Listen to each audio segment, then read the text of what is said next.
युवा व्यास श्री सचिन कृष्ण शास्त्री जी, हमारे निकट विराजित तो हमारे ही नर्मदा क्षेत्र के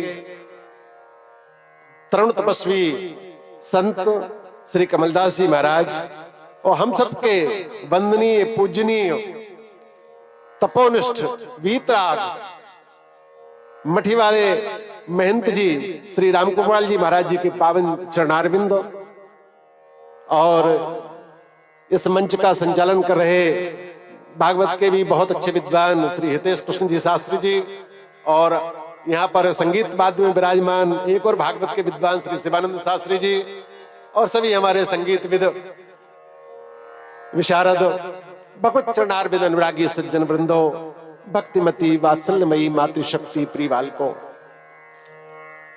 ये धवल श्री का अत्यंत परम सौभाग्य है कि यहाँ पर श्री जी की बहुत कृपा है और उसी का परिणाम है कि 28 वर्ष तक श्री रामचरितमानस का पंचदिवसीय विशाल सम्मेलन तो होता है, साथ में श्री जी की कृपा से आपके ही अंक से एक विद्वान का भी उदय हुआ है जिनको सचिन कृष्ण शास्त्री कहते हैं। वो श्रीमद् भागवत की पावनी कथा हमारे क्षेत्र में, प्रदेश में और देश में प्रसारित कर रहे हैं और धवल श्री की धवल कीर्ति का विस्तार कर रहे हैं। और उसमें एक मणिकांचन योग और जुड़ गया है कि रामेश्वर गौसेवा केंद्र की यहां स्थापना हो रही, रामेश्वरम गौसेवा केंद्र, क्योंकि आज जहां कथा चल रही है व्यास जी की, वहीं पर दसम स्कंद के चतुर्थ अध्याय में एक श्लोक आया है, मूलम ही विष्णुर्देवानाम, मूलम ही विष्णुर्देवानाम यत्र धर्मः सनातनः तस्य च ब्रह्म गो विप्रस तपो यज्ञः सदक्षिणः। सनातन धर्म के मूल में कौन है? तो वेद व्यास जी कहते हैं, सुखदेव जी बोलते हैं, जिनको सुखाचार्य भी कहा जाता है, कि मूलम ही विष्णुर्देवानाम। अब भागवत की बात है तो हम भागवत की चर्चा करेंगे, मानस की नहीं करेंगे। मूलम ही विष्णुर्देवानाम यत्र धर्मः सनातनः, जहां सनातन धर्म है उसके मूल में भगवान विष्णु है, क्योंकि जो पालन करने वाला होता है वही तो मूल होता है। जड़ क्या करती है? पालन करती है वृक्ष का। यदि सनातन धर्म वृक्ष है तो उसके मूल भगवान विष्णु हैं और उसकी शाखा क्या है? बोले तस्य च ब्रह्म, ब्रह्म माने वेद, ब्रह्म माने ब्राह्मण, ब्रह्म माने ज्ञान, ब्रह्म माने ब्रह्मा, ब्रह्म के भी 4-5 अर्थ हैं। ब्रह्म माने ब्रह्म भी है और 4-5 प्रयोग गोस्वामी जी ने मानस में किए हैं, समय मिलेगा तब बताएंगे। ब्रह्म माने ब्रह्मा भी है, ब्रह्म माने वेद भी है, ब्रह्म पयो निधि मंद्र ज्ञान तो संतोष राय।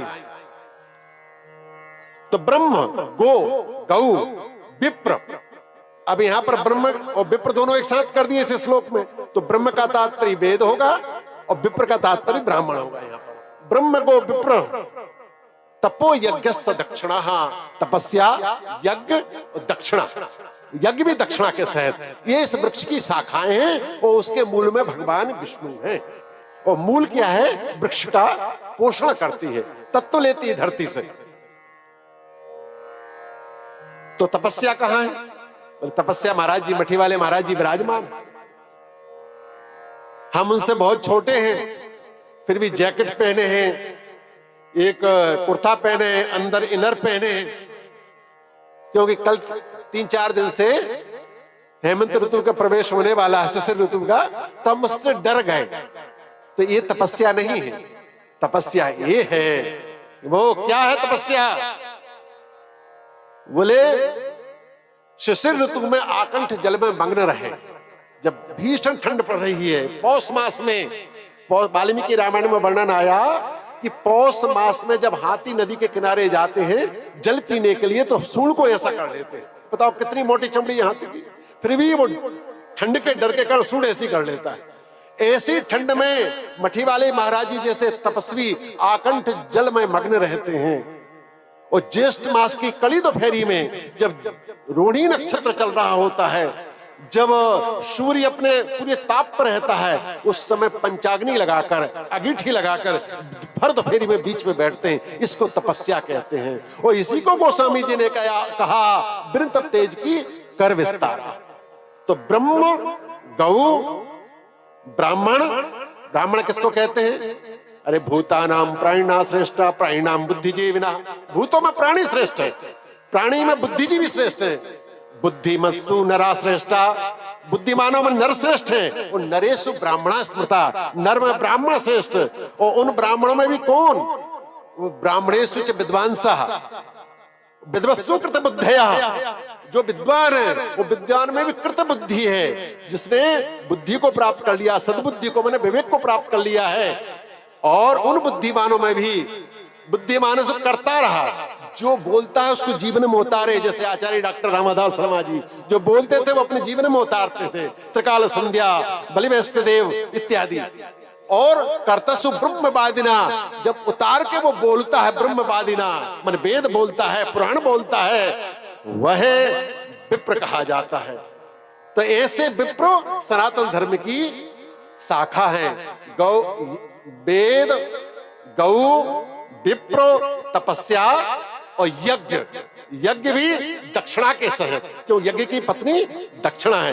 दक्षिणा कोई दान नहीं है, दान और दक्षिणा में अंतर है।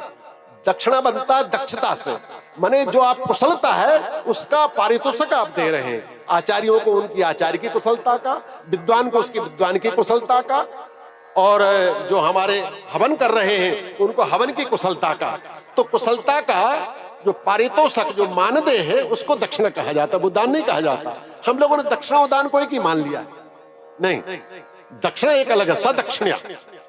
तो इस तरह से सनातन धर्म में उसमें गौ प्रमुख स्तंभ है, उसकी यहाँ पर सेवा हो रही है। गौ सेवा केंद्र, रामेश्वरम गौ सेवा केंद्र। गौ की कितनी महत्ता वर्णन करें हम महाराज जी। और गौ का कृष्ण से सीधा संबंध है, इसलिए भागवत यहाँ पर आयोजित की गई। ब्रह्म वैवर्त पुराण में वर्णन आया, नमो देव्यै महादेव्यै सुरभ्यै च नमो नमः, गवाम बीज स्वरूपायै नमस्ते जगदम्बिके। देखो गौ की प्रार्थना है, नमो देव्यै महादेव्यै सुरभ्यै च नमो नमः, गवाम बीज स्वरूपायै नमस्ते जगदम्बिके, नमो राधा प्रियायै च पद्मांसायै, पद्मा माने लक्ष्मी, लक्ष्मी का अंश है, पद्मांसायै च नमो नमः, नमः कृष्ण प्रियायै च गवाम मात्रे नमो नमः। ये ब्रह्म वैवर्त पुराण में गौ की प्रार्थना की गई है। नमो देव्यै सुरभ्यै च, नमो देव्यै महादेव्यै सुरभ्यै च नमो नमः, नमः गवाम बीज स्वरूपायै, जो गाय की बीज स्वरूप है सुरभि।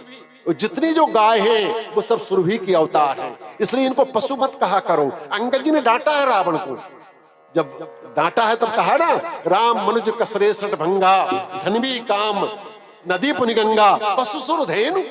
क्या काम धेनु कभी पशु कही जा सकती है? कल्पतरु रूखा, अन्न दान, अन्न कोई दान है? अरे अन्न ब्रह्म है, सीधा आप भोजन दे रहे हो, अन्नदान को दान ना कहें आप। और रस पीयूषा, अमृत क्या कोई रस है? तो जितनी भी गाय है, देशी गाय जो सुरभि का बीज है, जिनका बीज सुरभि को, सुरभि के बीज स्वरूप है, वो उन गायों को पशु मत कहो। अब आप कहोगे कैसे ये सुरभि की है? बोले सुरभि उसको कहते हैं जिसको सासना होती है। सासना माने झालर, सासना गौ लक्षणम वर्तते, सासना गौ का लक्षण कहा जाता है। जिस गाय को झालर होती है वो साक्षात सुरभि कामधेनु की अंशभूता है, उसका बीज है, उसको कभी पशु मत कहो। उसके अंग अंग में देवता निवास करते हैं, 33 करोड़ देवता, और उसके गोबर में लक्ष्मी निवास करती है। इसलिए गो सेवा केंद्र में यदि गोबर भी डालना, गोबर को, गोबर तो उर्दू शब्द है, वस्तुतः गोमय शब्द है हमारे यहाँ। गोमय, गोमय माने जिसमें लक्ष्मी निवास करती है। अष्टैश्वरी मई लक्ष्मी गोमये बसते सदा। 8 प्रकार की लक्ष्मी गोमय में निवास करती है। आपकी सुविधा के लिए मैं गोबर बोल देता हूं, गोबर में निवास करती है 8 प्रकार की लक्ष्मी। जो अपन लक्ष्मी का पूजन करते हैं दीपावली पे, उसमें 8 प्रकार की लक्ष्मी केवल गोबर में निवास करती है, इसलिए हम गोवर्धन की पूजा करते हैं। ऐसी लक्ष्मी को जन्म देने वाली, अब आज के वैज्ञानिक कहते हैं कि भैया हम रासायनिक खेती, पहले तो उन्होंने रासायनिक खेती करवाई, हमको तो उसी के वैज्ञानिक है, मृदा विज्ञान के। अब हम ही कहने लगे भैया जैविक खेती करो। अब जैविक खेती के लिए क्या चाहिए? बोले गोबर की खाद चाहिए। बोले गोबर की खाद कहाँ है? बोले जब गाय मिले। गाय से ही तो गोबर की खाद मिलेगी। तो यूरिया में केवल नाइट्रोजन होगा, डीएपी में केवल फास्फोरस और थोड़ी बहुत नाइट्रोजन होगी 18%, फास्फोरस 40%, म्यूरेट ऑफ पोटास में आपको पोटेशियम मिल जाएगा 60%। किंतु गोबर की खाद में, ये वैज्ञानिक विश्लेषण है, क्योंकि उसी का मैं वैज्ञानिक इसलिए बता रहा हूं आपको। अष्टेश्वरी मई लक्ष्मी जो स्कंद पुराण में कहा गया, गोमय बसते सदा, 8 प्रकार की लक्ष्मी जो गोमय में बसती है, उसका तात्पर्य क्या है? बोले 8 प्रकार की लक्ष्मी अर्थात गोबर में नाइट्रोजन भी है, फास्फोरस भी है, पोटास भी है, कैल्शियम भी है, मैग्नीशियम भी है और पूरे माइक्रो न्यूट्रिएंट हैं। यदि इसको आप खेत में दोगे तो साथ में यह भूमि की दशा को भी सुधारती है, भूमि की जल धारण क्षमता को बढ़ाती है। इसलिए जैविक खेती जिसका आंदोलन अभी चल रहा है कि पूरे विश्व में जैविक खेती को ही महत्व दिया जाए, वो तभी संभव है जब गौ माता के द्वारा आप गोबर पैदा करें। और हम तो महाराज जी ये कहेंगे कि आप जितने भी गाय आती हैं, जहां जहां भी आप सब लोग जाएं, जहां गौशाला केंद्र है, उनके गोबर को आप बणकी बना दें, मान वाणिज्य, ये गोबर बिकेगा, खेतों में जाएगा, और वहीं पर आप कंपोस्ट का बना दें, तो कंपोस्ट खाद बनवाएं, जिससे गौशाला का खर्चा चले, व्यय चले। ये कार्य होना चाहिए। तो ऐसी गौ माता, गौ की तुलना किसी से नहीं की जाती।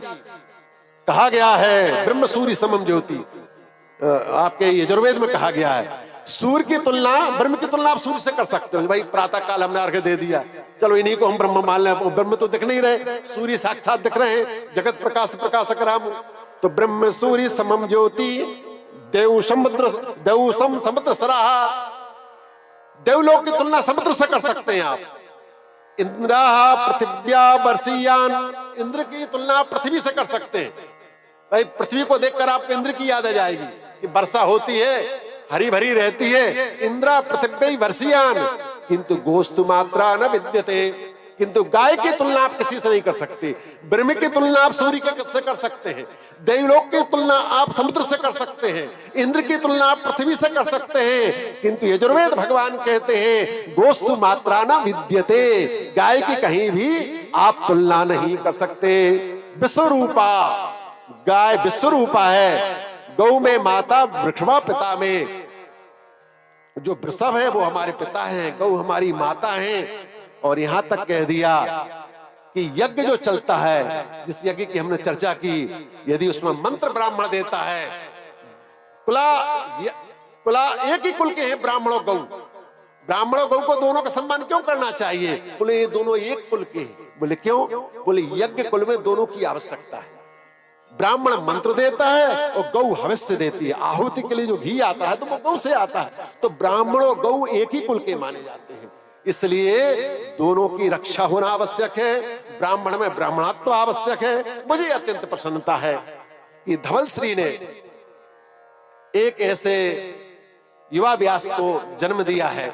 अब ये बाल व्यास नहीं रहे। अच्छा, मेरा निवेदन है महाराज जी, मैं थोड़ा हटके चलता हूं। बाल व्यास आरंभ में लिखना ठीक है, किंतु फिर बाद में बाल व्यास नहीं लिखना चाहिए, युवा व्यास लिखना चाहिए। और जब युवा से आप ऊपर चले जाओ तो केवल व्यास लिखें, कारण लोग बुढ़ापे तक बाल व्यास लिखते रहते हैं। बाल का तात्पर्य, बाल व्यास का तात्पर्य होता है मूर्ख व्यास, क्योंकि बाल माने होता है छोटा, बाल भोग, बाल भोग कहते हैं छोटा, बाल बुद्धि, हमारे बाल बुद्धि माने मूर्ख है। आजकल के कवि बूढ़े हो गए, बाल कवि बैरागी, तब भी लिखते रहे बाल कवि बैरागी। अरे हमने कहा भैया बाल कवि क्यों लिख रहे हैं? बाल माने मूर्ख होता है। तो बालक के हृदय की आवश्यकता है, बुद्धि की आवश्यकता नहीं। बालक श्रेष्ठ क्यों माना जाता है? उसका हृदय बहुत बड़ा होता है। किंतु बुद्धि कम रहती है उसमें। वो युवा बोले युवा के उत्साह की आवश्यकता है, युवा के उन्माद की आवश्यकता नहीं। देखो एक एक वस्तु सबकी निषेध की गई है, बालक की बुद्धि निषेध की है, किंतु बालक का हृदय ग्राह्य किया गया है। युवा का उत्साह चाहिए हमें, जैसे भी सचिन जी में उत्साह है, बार बार बहुत अच्छे गीत सुना रहे हैं, बहुत अच्छी बारंबार कथा सुना रहे हैं, आपको प्रेरित कर रहे हैं, किंतु उन्माद की आवश्यकता नहीं है। युवा का उन्माद समाज में अराजकता फैलाता है। उन्माद की आवश्यकता नहीं, उत्साह की आवश्यकता है। और वृद्धों के अनुभव की आवश्यकता है, वृद्धों के अतीत ज्ञान की आवश्यकता नहीं है कि हमारे जमाने में ऐसा होता था। भैया होता था, अभी क्या कर रहे हो भाई? जामवंती जी ने क्या कहा? जामवंती जी ने यही तो कहा कि जब बामन जी ने अवतार लिया बलि बांधत तो हमने 7 प्रदक्षिणा दे दी। अरे भैया तुमने दे दी थी, अभी तो समुद्र लहरा रहा है, इसको कौन लांघेगा? तो इस अतीत ज्ञान की आवश्यकता नहीं है। कौन लांघ रहा है? आप आपका अनुभव बताइए, किंतु अतीत गान मत करो। तो एक वस्तु का निषेध किया गया वृद्धों की, अतीत गान का। जहां वृद्ध लोग बैठ के युवाओं का समय नष्ट करें अतीत गान में, वहां प्रणाम करके चल देना चाहिए। जैसे मैनाक आ गए थे, मैनाक उनके पिताजी के मित्र थे, अब वो पूरी कथा सुनाते तो हनुमान जी ने परसा कर पुनः प्रणाम, मैं गति में हूं, आपको प्रणाम कर रहा हूं, आप पूरी कथा सुनाओगे। इसलिए अनुभव की आवश्यकता है, अतीत गान की आवश्यकता नहीं वृद्धों के। युवा के उत्साह की आवश्यकता है, उन्माद की आवश्यकता नहीं है। और बालक के हृदय की आवश्यकता है। इसलिए शंकर जी ने किसको इष्ट माना? इष्ट देव मम बालक रामा। काकभूषण जी ने किसको माना? बालक राम को। उनकी हृदय भगवान के बराबर होता है, व्यापक रहता है।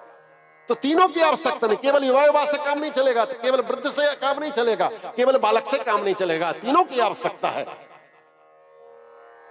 तो आपने एक ऐसे युवा व्यास को, अब एक युवा अच्छा, युवा का तात्पर्य सामान्य भाषा में युवा कहते हैं अपरिपक्व को, किंतु वो जब अच्छा चिंतन करता है तो वो परिपक्वता की ओर जाने लगता है। एक व्याकरण में सूत्र आया, युवान भगवान स्वान युवान भगवान। यदि युवा अधोगामी हो जाए तो उसकी तुलना कुत्ता से की जाती है, और यदि वो ऊर्ध्वगामी हो जाए तो उसकी तुलना इंद्र से की जाती है। तो आज आपके ग्राम का, आपके अंक में पला हुआ धवल शरीर की धवल कीर्ति को फैलाने वाला यह युवा व्यास आज देवत्व की ओर जा रहा है, इंद्रत्व की ओर जा रहा है। इसलिए आप लोग करतल ध्वनि से इसका स्वागत कीजिए, फिर से स्वागत कीजिए। और दूसरा, उसमें मणिकांचन योग लग रहा है कि ये गौ सेवा केंद्र, अभी तक गौशालाएं हमने बहुत सुनी, किंतु सेवा, भैया सेवा धर्म कठिन जग जाना, आगम निगम पुराण बखाना। आगम निगम पुराण में भी वर्णन किया है, सेवा धर्म कम नहीं होता, सेवा बहुत करना पड़ती है। इसलिए सेवा से कभी मुँह मत मोड़ो। भरत जी ने भी सेवा की है, राम जी ने भी सेवा की है, हमारे कन्हैया ने भी सेवा की है, और आज आपके युवा भी सेवा कर रहे हैं। प्रदीप आदि जितने भी युवा हैं ये सब सेवा कर रहे हैं। और अब हमारे गोवर्धन भगवान यहाँ पर आ चुके हैं। मैं अपनी वाणी को यहीं पर विराम देते हुए यह कहते हुए कि आपका यह उपक्रम अच्छी ऊंचाइयां छुए और आप